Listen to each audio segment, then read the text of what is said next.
Order, please. Dismissed Senator Natasha, please, you are not recognized to speak from there. That is the order of the Senate. Sir, order 10 on privileges. Order 10 on privileges. Distinguished Senator Natasha. Any senator may rise at any time to speak upon a matter of privilege suddenly arising, and he shall be prepared to move without notice. A motion declaring that the content of breach of privilege has been suspension immediately. Or refer.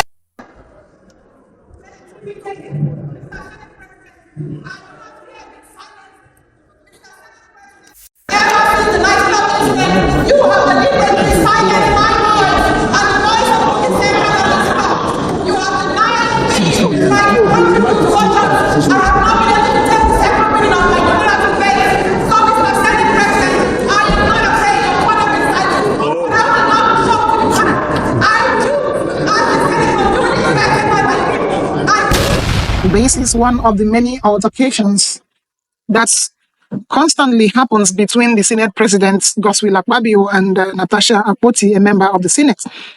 These altercations have become reoccurring in such a manner that the Senate has to now look into the underlying factors. There seem to be many other things in the background that have continued to fuel these angers and altercations. It is no longer palatable to Nigerians, and they have to investigate to see why things are like this. Like the senator said, it looks like the president of the Senate is constantly picking on her, and a man who seemed to have had many of these type of endings with female colleagues, a man who seemed not to go well with female colleagues, and the speculation that Natasha Apoti will be suspended from the Senate has to be properly taken care of, and to ensure that she's not taken off the Senate or suspended because she has legitimate concerns. She has said that the Senate president has constantly silenced her voice. She made grave allegations which should not be thrown away. There are only few females in the Senate, and these females should be allowed to thrive. If they come after these women, Nigerians will rise up for them, because they also, like every other senator in that house, have equal say.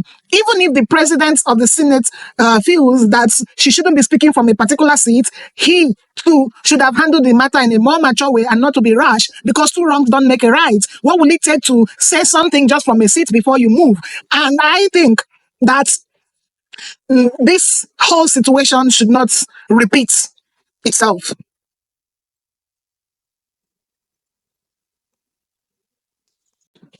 If the Senate president is not biased about this woman, I think that he would have been a little bit patient to listen to her. I don't think that whatever she had to say would have stayed more than 5 minutes at most, which is a little time to buy someone excuses. I think that the Senate president is already biased towards Natatia Apoti. Otherwise, the situation shouldn't have degenerated to this extent. No matter how we want to condemn Natasha, saying that she's been reassigned to a different seat and she should move to that seat, we have to also realize that she also raised an objection. She also quoted a part of the constitution of the Senate. When the Senate president said that she's not recognized to speak from that chair, she also cited privileges, order of privileges. So, two wrongs don't make a right. And where you think that your powers extended to, another person's powers or rights also began from same place. So we should not bring our African authoritarian suppression into houses like this, where you must obey me because I am this. Senate in other crimes debate even in a worse manner than what we see in the house, and they handle it more maturely and with an open mind, without trying to demonize whoever it is that is involved. The Senate president has to grow up. He's acting so childishly.